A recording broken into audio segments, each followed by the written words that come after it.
اب نماز شروع ہو جانے کے بعد نماز کو درست کرنے کے لیے، نماز کی ادائیگی کے لیے کیا کیا چیزیں فرض ہیں، کن کن چیزوں کا پڑھنا، کن کن چیزوں کو ادا کرنا جس کی وجہ سے نماز ہماری درست ہو جاتی ہے، اسے کیا کہتے ہیں؟ نماز کے فرائض کہتے ہیں۔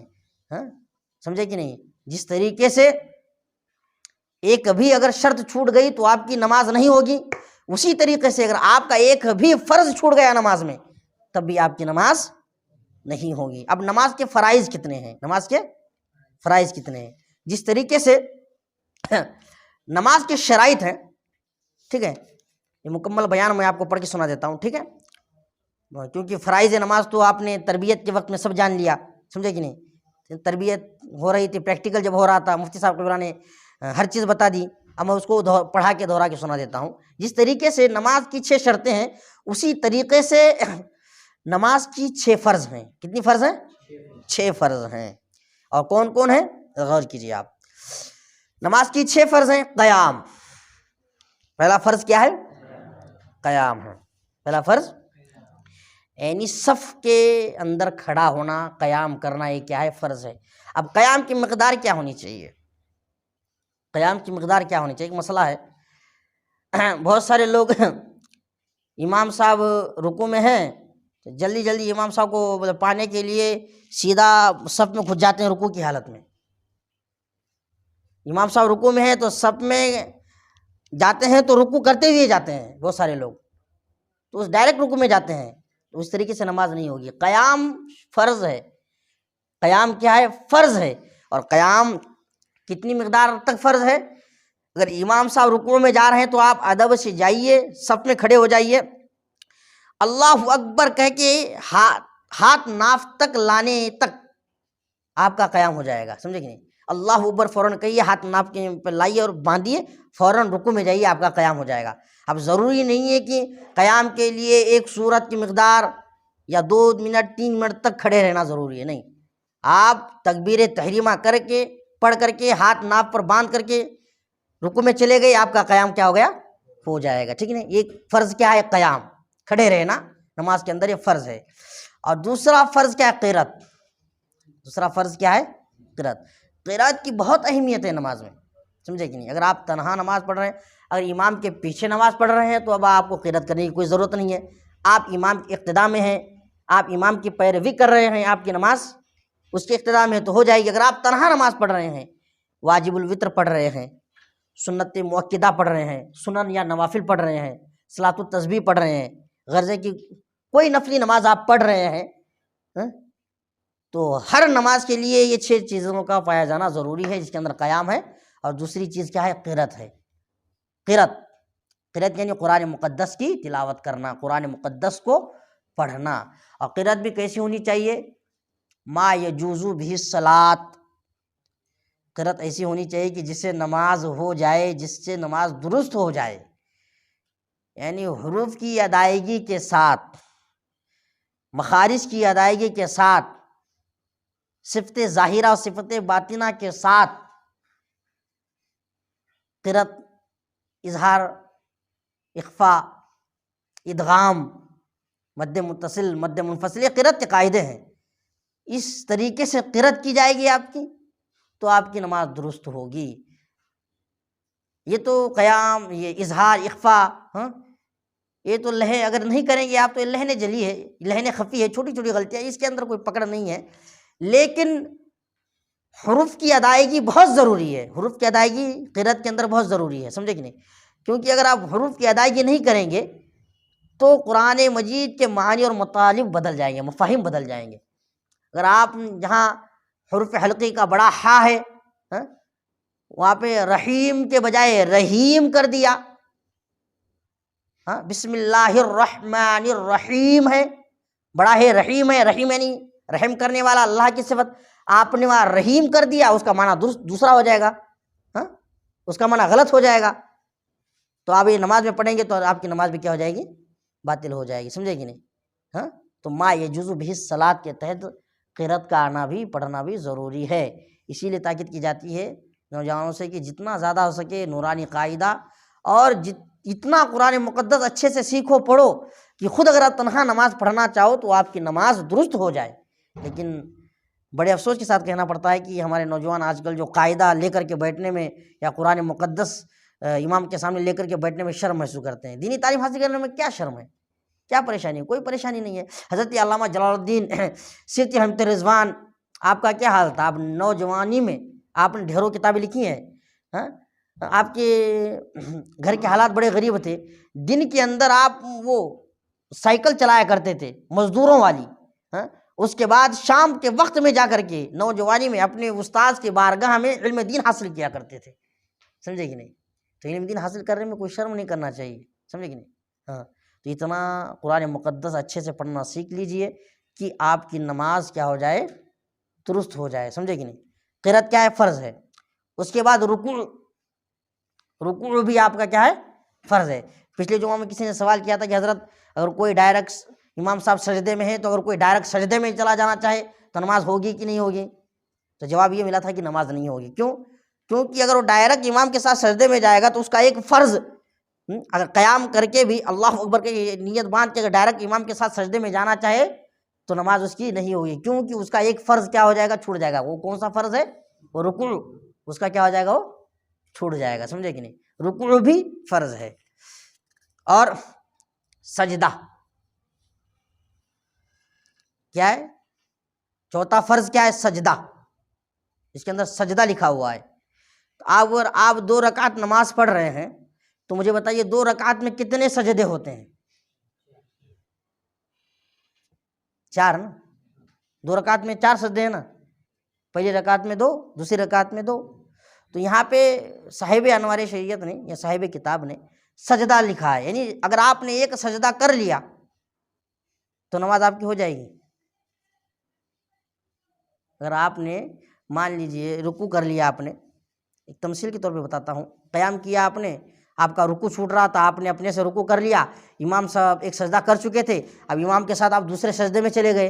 امام صاحب ایک سجدہ کر چکے تھے، آپ نے امام صاحب کو دوسرے سجدے میں پایا، قیام کر کے رکوع کر کے آپ دوسرے سجدے میں گئے، تو کیا آپ کی نماز ہو جائے گی؟ نہیں. سجدے سے مراد یہاں پہ سجود ہے. صاحب کتاب نے صرف سجدہ لکھا ہے، دیگر کتابوں میں سجود لکھا ہوا ہے، جمع. یعنی جتنے رکعت میں سجدے ہیں سب سجدوں کا ادا کرنا فرض ہے. اگر ان سجدوں میں سے ایک بھی سجدہ آپ کا چھوٹ جائے گا تو آپ کا فرض فوت ہو جائے گا، تو آپ کی نماز بھی کیا ہو جائے گی؟ باطل ہو جائے گی. 4 رکعت پڑھ رہے ہیں تو 4 رکعت میں جتنے سجدے ہیں، 8 سجدے ہیں نا، 8 سجدوں کا ادا کرنا کیا ہے؟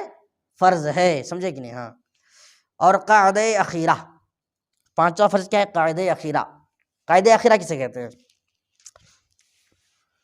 قاعدہ اخیرہ 2 رکعت والی نماز پڑھ رہے ہیں آپ، 2 رکعت والی نماز کے اندر قاعدے کی حالت میں جو بیٹھتے ہیں بقدر تشہد کی مقدار بیٹھنے کو قاعدہ اخیرہ کہتے ہیں. اسی کو قاعدہ اخیرہ کہتے ہیں. ٹھیک ہے؟ یہ فرض ہے. اگر آپ تشہد کی مقدار نہ بیٹھ کر کے 2 رکعت نماز مکمل کی اور بیٹھ گئے، آپ بیٹھ کر کے فوراً 1 منٹ کے اندر آپ سلام پھیر رہے ہیں، تشہد نہیں پڑھ رہے ہیں، قاعدہ اخیرہ بجا نہیں لا رہے ہیں، تو آپ کا فرض بھی باطل، آپ کی نماز بھی باطل. قاعدہ اخیرہ میں سجدے تشہد کی مقدار بیٹھنا فرض ہے. تشہد کی مقدار اگر وہ نہیں بیٹھے آپ تو آپ کا فرض فوت، تو نماز بھی باطل ہو جائے گی. اسی لیے جب مان لو امام صاحب 2 رکعت کی نماز پڑھا رہے ہیں، جماعت پانا واجب ہے نا، تو اگر آپ امام صاحب کو اس حالت میں پائیں کہ وہ قاعدہ اخیرہ میں بیٹھے ہوئے ہیں، قاعدہ اخیرہ میں بیٹھے ہوئے ہیں، اب سلام پھیرنے کو ہیں، تو اگر آپ تکبیر تحریمہ کہہ کر کے قیام کر کے اور امام کے ساتھ قاعدہ اخیرہ میں بیٹھ گئے اور آپ کے بیٹھتے ہی امام صاحب نے سلام پھیر دیا، تو آپ سمجھ لیجئے کہ آپ نے جماعت نہیں پائی، آپ کو جماعت کا ثواب نہیں ملے گا، آپ جماعت سے خارج ہو گئے. تو اس کا مطلب یہ نہیں کہ نماز کو توڑ کے مطلب آپ نماز الگ سے پڑھو، نہیں، آپ نے شروع کر دی تھی، آپ مکمل کر لیجئے، آپ کو جماعت کا ثواب نہیں ملے گا.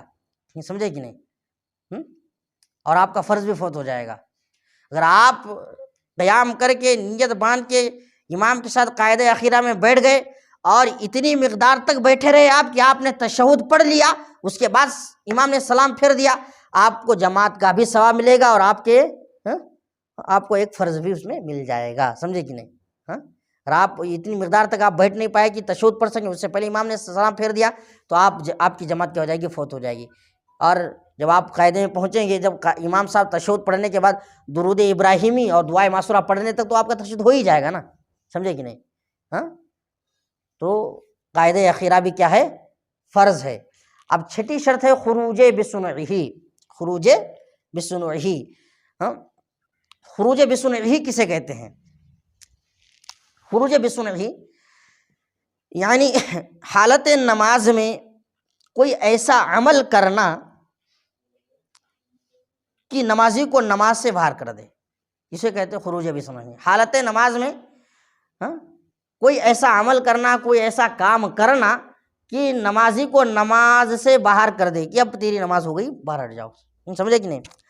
اس کے اندر فقہاء کرام نے بہت سارے طریقے بتائے ہیں کہ قاعدہ اخیرہ ہو گیا تو ایسا کوئی عمل کرو، نماز ختم کرنے کا اشارہ ہو جس سے مل جائے، یا تو آپ پڑوس والے سے بات کرو، یا تو آپ اٹھ کے چلنے لگ جاؤ الحمدللہ، یا تو تھوڑا سا ہنس دو، یہ سب خروج بسنعہ ہی ہیں جو نماز سے انسان کو باہر کر دیتی ہیں، یہ خروج بسنعہ والے اعمال ہیں۔ لیکن سب سے بہتر اور مستحب طریقہ کیا ہے جس سے نماز سے باہر ہو جائے ہم؟ تو سلام کرنا، سلام پھیرنا، یہ خروج بسنعہ میں آتا ہے، بہتر طریقہ۔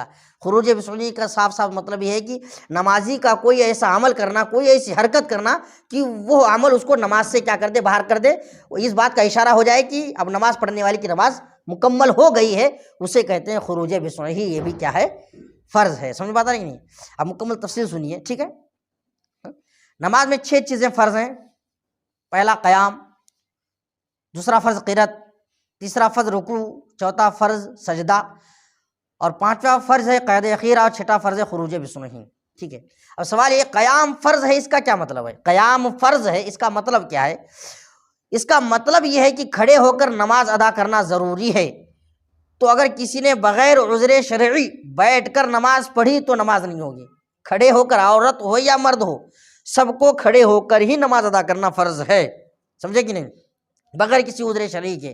اگر کوئی بغیر عذر شرعی کے اگر بیٹھ کر نماز ادا کرنا چاہتا ہے تو اس کی نماز نہیں ہوگی، خواہ عورت ہو یا مرد ہو۔ ہاں، نفل نماز بیٹھ کر پڑھنا چاہیے، اجازت ہے اس کو، نفل نماز بیٹھ کے پڑھ سکتا ہے، چاہے تو کھڑے ہو کر پڑھنے میں کوئی ممانعت نہیں ہے، اور نفلی عبادت ہے، اس کے اندر اس کو رخصت ہے، چاہے بیٹھ کے پڑھنا چاہے تو بیٹھ کے پڑھے، اگر اور زیادہ ثواب کمانا چاہتا ہے تو کھڑے ہو کر کے نماز پڑھے، سمجھے کہ نہیں؟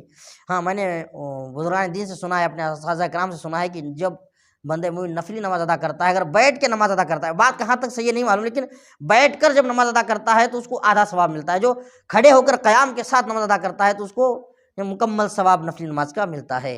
تو بہتر یہی ہے کہ ہم اپنے اندر معذوری والی علامت کیوں پیدا کریں؟ بیٹھ کر نماز پڑھنے کا حکم کس کو ہے؟ جو معذور ہیں، جو کھڑے ہو کر کے نماز نہیں پڑھ سکتے ہیں، ان کے لیے سہولت کے لیے بیٹھ کے نماز پڑھنے کا حکم ہے۔ ہم تندرست ہوتے ہوئے اپنے اندر معذوری والا عذر کیوں لائیں؟ نفلی نماز بھی پڑھنا ہے تو کھڑے ہو کے پڑھیے اللہ کے حضور، سمجھے کہ نہیں؟ سمجھ بتا رہے کہ نہیں؟ ہم اپنے اندر معذوری والا عمل کیوں لائیں؟ اگرچہ رخصت ہمیں ہے، لیکن ہم اپنے اندر معذوری والا جو ہے عمل نہ لائیں، بلکہ نفلی عبادت بھی کر رہے ہیں آپ تو کھڑے ہو کر ہی نماز نفلی عبادت کریں۔ اور دوسرا سوال، قرات فرض ہے، اس کا کیا مطلب؟ قرات فرض ہے، اس کا مطلب کیا ہے؟ اس کا مطلب یہ ہے کہ فرض کی 2 رکعتوں میں اور وتر، سنت اور نفل کی ہر رکعتوں میں قرآن شریف پڑھنا ضروری ہے۔ فرض کی جو 2 رکعتیں ہوتی ہیں ابتدا کی، اور وتر اور سنت اور نفل کی ہر رکعتوں میں قرآن شریف پڑھنا کیا ہے؟ بہت ضروری ہے۔ تو اگر کسی نے ان میں سے قرآن نہ پڑھا تو نماز ہوگی ہی نہیں۔ اگر کسی نے کسی رکعت میں قرآن مقدس پڑھنا بھول گیا، فرض کی رکعتوں میں، واجب الوتر کی نمازوں میں، سنت مؤکدہ میں اگر قرآن کی تلاوت کرنا بھول گیا، قرات ہی نہیں کیا، تکبیر نیت باندھی، تکبیر کہا، نیت باندھی، سکون کے ساتھ کھڑا رہا، رکوع کیا، سجدہ کیا، قرآن شریف پڑھا ہی نہیں، قرات کیا ہی نہیں، تو نماز ہوگی ہی نہیں، سمجھے کہ نہیں؟ قرآن مجید آہستہ پڑھنے کا ادنا درجہ کیا ہے؟ جب کوئی بندے مومن تنہا نماز پڑھے، اکیلا نماز پڑھے، ظاہر سی بات ہے جب امام کی اقتدا کر رہا ہے تو حضرت ہمارے امام اعظم ابو حنیفہ کے نزدیک تو جو مقتدی ہے اس کو خاموش رہنے کا حکم ہے، وہ تلاوت نہیں کر سکتا، خاموش یا قرأت سننا واجب ہے۔ ہاں، اگر وہ تنہا نماز پڑھ رہا ہے تو اب اس کو قرآن شریف کیسے پڑھنا چاہیے، کتنی آواز میں پڑھنا چاہیے، اس کی آواز کتنی بلند ہونا چاہیے، ہاں سمجھے کہ نہیں؟ تو آہستہ پڑھنے کا ادنا درجہ یہ ہے کہ خود سنیں۔ قرآن شریف جب کوئی انسان تنہا پڑھ رہا ہے تو آہستہ پڑھنے کا حکم یہ ہے کہ اتنی آواز سے پڑھے کہ اس کی آواز اس کے کانوں تک ٹکرائے، یہ آہستہ پڑھنے کا ادنا درجہ ہے۔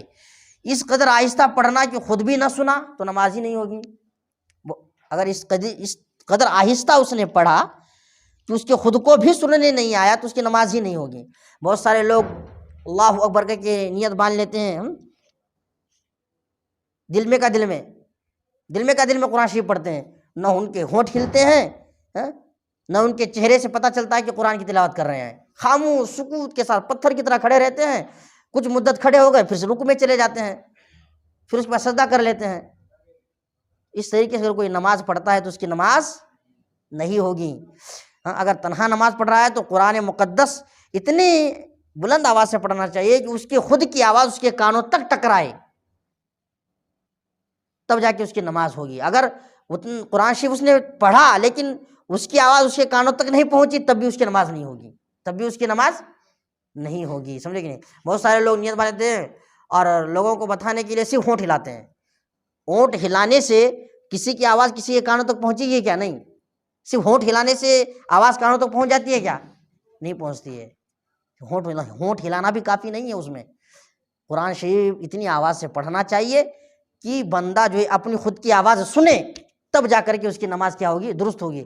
صرف نیت باندھ کر کے بالکل بت کی طرح پتھر کی طرح سکون آنکھیں بند کر کے کھڑا رہے گا اور قرآن شریف نہیں پڑھے گا تو اس کی نماز بالکل نہیں ہوگی۔ سمجھ بتا رہی کہ نہیں؟ ہاں، اب سوال یہ ہے کہ رکوع کا ادنا درجہ کیا ہے، رکوع کس طریقے سے کرنا چاہیے؟ بس ہو گیا۔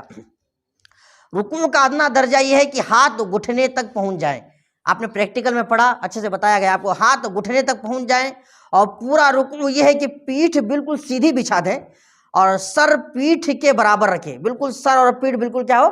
برابر رہے، اونچا نیچا بالکل نہ رہے، پیٹھ اونچی ہو سر نیچے ہو، یا سر بالکل ایسا اونچا ہو پیٹھ نیچی ہو، یہ بالکل رکوع درست آپ کا نہیں ہوگا، سمجھے کہ نہیں؟ رکوع کا ادنا درجہ یہ ہے کہ ہاتھ گھٹنے تک پہنچ جائیں اور اپنے ہاتھ سے گھٹنوں کو مضبوطی سے پکڑ لیں، انگلیاں پھیلی رہے گھٹنے پر، اور پیٹھ سیدھی بچھا دے، سر اور پیٹھ دونوں کیا ہے؟ برابر رکھے، اونچا نیچا بالکل نہ رکھے، سمجھے کہ بات نہیں؟ یہ ہو گیا رکوع۔ سجدہ کس طریقے سے کریں؟ سجدہ کی حقیقت کیا ہے؟ سجدہ کی حقیقت ہے کہ پیشانی زمین پر جمنا سجدہ کی حقیقت ہے۔ پیشانی، بہت سارے لوگ سجدہ کیسا کرتے ہیں جانتے ہو؟ میں آپ کو بتاتا ہوں۔ یہ مان لو یہ ہے تو صرف یہ لگاتے ہیں، یوں لگا دیتے ہیں، یہ کونا آئی، یہ پیشانی مکمل ہے نا، یہ تو بہت سارے لوگ صرف یہ پیشانی کا کونا سجدے میں لگا دیتے ہیں۔ جب صرف پیشانی کا کونا اگر لگائیں گے تو ناک زمین پر لگے گی کیا؟ نہیں۔ اب آپ دیکھتے ہوں گے بہت سارے لوگ، بہت متقی پرہیزگار لوگ آتے ہیں جن کے پیشانیوں پہ گٹھے پڑے رہتے ہیں، ہم ان کو دیکھتے ہیں کیا نمازی آ گیا بندہ، کیا نماز پڑھنے والا بندہ آ گیا، بولتے ہیں کہ نہیں بولتے ہیں؟ دراصل وہ نمازی نہیں، اس نے سجدہ صحیح سے کیا ہی نہیں، صرف اس نے سجدہ اس پہ کیا، اس پہ زور دیا۔ اگر وہ صحیح طریقے سے سجدہ کیا ہوتا تو اس کے یہاں گھٹنا نہیں نکلتا، اگر اس کا اگر نشان پڑتا تو بالکل درمیان میں پڑتا اور بالکل یہاں پڑتا۔ کہاں پڑتا؟ یہاں، کیونکہ سجدے کی حقیقت کیا ہے؟ پیشانی بالکل زمین پہ لگی ہو اور بالکل ناک بھی زمین کے برابر لگا ہو، بالکل یوں، سمجھے کہ نہیں؟ تب اس کا بھی زور زمین پہ پڑے گا اور اس کا بھی زور زمین پہ پڑے گا، تب جا کر کے یہاں نشان اور یہاں ہوگا۔ ہمارے استاد محترم صوفی باصفا حضرت علامہ مولانا مفتی عبدالصمد صاحب قبلہ اورنگ آبادی الحمدللہ بہت بڑے صوفی ہیں، حضرت نماز ادا کرتے ہیں نا، ان کے یہاں نہیں ہے گٹھا، بالکل یہاں نہیں ہے، جو لوگ اس کے زور پہ سجدہ کرتے ہیں ان کے وہاں بنتا ہے گٹھا، حضرت کے گٹھا یہاں پر ہے، اور میں نے یہاں پر بھی دیکھا ان کے، کیونکہ اتنی حقیقت کے ساتھ وہ سجدہ کرتے ہیں، بالکل ان کی پیشانی اور ناک زمین سے لگ جاتی ہے، سجدہ کی حقیقت ہے۔ اور جن لوگوں کے پیشانی کے اوپر گٹھے بنے دکھتے ہیں تو آپ یہ سمجھ لینا کہ وہ نمازی نہیں ہے، بلکہ اس نے سجدے کی حقیقت کو صحیح سے ادا ہی نہیں کیا، سمجھے کہ نہیں؟ ان کے بھائکاوے میں اور دھوکے میں نہ آنا، سمجھے کہ نہیں؟ پیشانی زمین پر جمنا سجدہ کی حقیقت ہے، اور پاؤں کی ایک انگلی کا پیٹ زمین سے لگنا شرط ہے، پاؤں کی ایک انگلی کا پیٹ زمین سے لگنا شرط ہے، یعنی کم سے کم پاؤں کی ایک انگلی کو موڑ کر قبلہ کے رخ کرنا ضروری ہے۔ اگر کسی نے اس طرح سجدہ کیا کہ دونوں پاؤں زمین سے اٹھے رہے، بہت سارے لوگ ایسے سجدہ کرنے کے بجائے وہ ایسے کرتے ہیں، یہ جو دونوں پاؤں ہے نا ایسے نہیں، یہ ایسے اٹھے رہتے ہیں، سجدہ نہیں ہوگا، سمجھے کہ نہیں؟ اس طریقے سے سجدہ کیا کہ دونوں پاؤں زمین سے اٹھے رہے تو نماز نہیں ہوئی، بلکہ صرف ایک انگلی کی نوک زمین سے لگی جب بھی نماز نہیں ہوئی۔ پاؤں زمین سے اٹھے رہے یا صرف زمین کی انگلیوں کی نوک صرف زمین پہ لگی تبھی نماز نہیں ہوگی۔ کم سے کم ایک انگلی کا پیٹ، پیر کی ہر پیر کی ایک انگلی کا پیٹ اسے زمین سے لگ جانا چاہیے اور اس کا رخ قبلہ کی طرف ہونا چاہیے، تب جا کر کے آپ کی نماز درست ہوگی، یہ شرط ہے۔ اور فرض سمجھے کہ نہیں 2 انگلیوں کا لگنا ہے، سمجھے کہ نہیں؟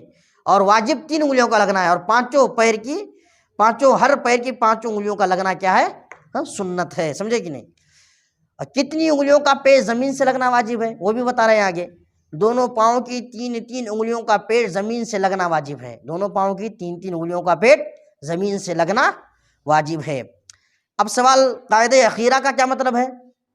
قاعدہ اخیرہ کا کیا مطلب ہے؟ نماز کی رکعتیں پوری کرنے کے بعد التحیات پڑھنا اور ورسولہ تک پڑھنے کی مقدار بیٹھنا فرض ہے۔ میں نے بتایا تھا نا، نماز مکمل ہونے کے بعد قاعدہ اخیرہ میں قاعدہ کے اندر التحیات پڑھ کر کے ورسولہ تک یعنی مکمل التحیات تک بیٹھنا، اس کی مقدار بیٹھنا کیا ہے؟ فرض ہے، سمجھے کہ نہیں؟ اسے قاعدہ اخیرہ کہتے ہیں۔ اب آئی بات خروج بسنہ کی۔ نماز کا آخری فرض کیا ہے؟ خروج بسنہ۔ خروج بسنہ کسے کہتے ہیں؟ قاعدہ اخیرہ مکمل ہونے کے بعد نماز کو توڑنے والا کوئی کام قصدن کرنا، جان بوجھ کے کرنے کو خروج بسنہ کہتے ہیں۔ نماز مکمل ہونے کے بعد، قاعدہ اخیرہ مکمل ہونے کے بعد، تشہد کی مقدار بیٹھنے کے بعد کوئی کام قصدن اس طریقے سے کرنا کہ بندہ نماز سے باہر ہو جائے، اسے کیا کہتے ہیں؟ خروج بسنہ کہتے ہیں۔ کوئی بھی کام، تو اب یہ مت کرنا کہ نماز مکمل ہو گئی تو ہنسنا شروع کر دینا کہے کے ساتھ، یہ مت کر دینا کہ نماز مکمل ہو گئی تو اٹھ کے بھاگنا شروع کر دینا، سمجھے کہ نہیں؟ نماز مکمل ہو گئی تو یہ مت کرنا کہ اپنے بغل والے کو تھپڑ مارنا، یہ سب ادب کے خلاف ہے، یہ سب کیا ہے؟ سمجھیں؟ تو نماز قصدن توڑنے کا مطلب یہ بھی ہے، اب ہم پڑھ رہے تھے، ہمارے پڑھایا جا رہا تھا، ہمارے استاد مولانا اسلم صاحب صدیقی ہیں، تو جب خروج بسنہ کا بیان آیا تو اب بچے کچھ ہوتے بھی ایسے ہیں، کہا کہ حضرت نماز اگر مکمل ہو گئی، میں نے تشہد کی مقدار پڑھ لیا اور جان بوجھ کے میں ہوا خارج کر دیا تو کیا حکم ہے؟ پوچھنے لگا ہو تو حضرت نے فرمایا کہ ہاں نماز تو مکمل ہو گئی لیکن یہ ادب کے خلاف ہے۔ آپ نماز اگر مسجد میں پڑھ رہے ہو تو جان بوجھ کے کوئی ہوا خارج کرے گا کیا وہاں؟ تو نہیں کرنا چاہیے۔ حالانکہ خروج بسنہ کا مطلب ہی یہی ہے کہ نماز مکمل ہونے کے بعد جان بوجھ کر کے قصدن ایسا کوئی کام کرنا کہ انسان بندہ نماز سے باہر ہو جائے، اسے خروج بسنہ کہتے ہیں۔ لیکن سلام کے علاوہ کوئی دوسرا نماز کو توڑنے والا کام قصدن پایا گیا تو نماز کا دوبارہ پڑھنا واجب ہے، نماز کا دوبارہ پڑھنا واجب ہے، سمجھے کہ دیکھیے اس کا مطلب کیا ہے۔ لیکن سلام پھیر کر کے نماز کو توڑے یہ مستحب ہے، سنت ہے، ٹھیک ہے۔ اگر اس کے علاوہ اگر کوئی دوسرا نماز کو توڑنے والا کام قصدن پایا گیا، قصدن کس نے کر دیا تو نماز کا دوبارہ پڑھنا واجب ہے۔ یعنی اگر کوئی نماز مکمل ہو گئی تو زوردار ہنسنا شروع کر دیا کہے کے ساتھ، تو کہے کے ساتھ اس نے اگر ہنس دیا تو اس کا نماز تو باطل ہو ہی جائے گی، اس کا وضو بھی باطل ہو جائے گا، سمجھے کہ نہیں؟ یا جان بوجھ کر کے ریح کو خارج کر دینا، وضو بھی باطل، نماز بھی باطل، تو اب اس کو دوبارہ کیا کرنا پڑے گا؟ واجب الاعادہ ہے، نماز دوبارہ پڑھنا چاہیے۔ تو خروج بسنہ یعنی قصدن کوئی ایسا کام کر دینا جس سے بندہ نماز سے باہر ہو جائے، اور سلام سے بہتر کوئی ایسا عمل نہیں ہے کہ انسان کو نماز سے باہر کرے۔ اور سلام پھیرنے میں بھی نیت یہ ہونی چاہیے کہ اگر مقتدی امام کے داہنی جانب بیٹھا ہوا ہے تو جب داہنی جانب سلام پھیرے تو داہنی جانب جتنے فرشتے ہیں، جتنے مقتدی ہیں، تو ان کو سلام کی نیت کرے۔ پھر جب بائیں جانب سلام پھیرے تو امام کی نیت کرے، اور بائیں جانب جتنے فرشتے ہیں، جتنے مقتدی ہیں، ان کو سلام کرنے کی نیت کرے، سمجھے کہ نہیں؟ یہ ہے آپ کے نماز کی شرائط اور فرائض۔ کتنے نماز کے فرض؟ نماز کے فرض کتنے ہیں؟ 6 ہیں۔ پہلا کیا ہے؟ قیام، قیام یعنی کھڑے رہ کے نماز پڑھنا. اگر کوئی بغیر عذر شرعی بیٹھ کر کے نماز پڑھتا ہے تو اس کی نماز نہیں ہوگی، چاہے وہ عورت ہو چاہے وہ مرد ہو. ہمارے یہاں عورتوں میں بہت زیادہ رائج یہ ہوتا ہے کہ بہت ساری عورتیں بیٹھ کے نماز پڑھتی ہیں. بولتے ہیں کہ عورتوں کو چھوٹ ہے بیٹھ کے نماز پڑھنے کا حکم ہے. ایسا نہیں ہے، چاہے عورت ہو چاہے مرد ہو، ان کو قیام کیا ہے، فرض ہے، کھڑے ہو کر کے نماز پڑھنا چاہیے. اگر کوئی بغیر عذر شرعی بیٹھ کے نماز پڑھتا ہے تو اس کی نماز نہیں ہوگی. دوسرا فرض کیا ہے؟ قرأت ہے. قرأت ما یجوز بہ الصلاۃ، ایسی قرأت، اتنا قرآن مقدس پڑھنا آنا چاہیے، اتنی مقدار قرآن شریف پڑھنا چاہیے کہ آپ کی نماز کیا ہو جائے گی، نماز ہو جائے. یعنی فرض کی 2 رکعتوں میں، واجب الوتر اور سنتوں کی ہر رکعت میں قرأت کرنا، قرآن شریف کی تلاوت کرنا کیا ہے؟ فرض ہے. آپ نے صرف نیت باندھ کر کے بت کی طرح کھڑے رہے، آپ نے قرآن مقدس کی تلاوت نہیں کی تو آپ کی نماز نہیں ہوگی. ٹھیک ہے. اور تیسرا فرض کیا ہے؟ رکوع. جس طریقے سے رکوع کرنے کا بتایا گیا ہے، سکھایا گیا ہے، اسی طریقے سے رکوع کرنا. اور چوتھا فرض کیا ہے؟ سجدہ کرنا، سجود. یعنی ہر رکعت کے 2 سجدے، یعنی نماز کے اندر جتنے سجدے ہیں ہر ایک سجدہ فرض ہے. ایک بھی آپ کا سجدہ چھوٹ جائے گا تو آپ کی نماز کیا ہو جائے گی؟ باطل ہو جائے گی. اور پانچواں فرض کیا ہے؟ قاعدہ اخیرہ، یعنی نماز مکمل ہونے کے بعد تشہد کی مقدار تک بیٹھنا کیا ہے؟ فرض ہے. اور چھٹا فرض کیا ہے؟ خروج بسرہ، یعنی ایسا عمل کرنا قصداً کہ انسان بندہ مومن جو ہے نماز سے باہر ہو جائے. لیکن سلام کے علاوہ کوئی کام قصداً نہیں کرنا چاہیے. اگر کوئی قصداً کام ہو گیا آپ سے تو آپ کو نماز واجب الاعادہ ہے، نماز کو آپ کو دوبارہ دہرانا پڑے گا. سمجھ میں بتائی کہ نہیں؟ سمجھ بتا رہی ہے؟ سمجھ گئے؟ بس یہ رہی آج کا آپ کا درس، نماز کے شرائط اور نماز کے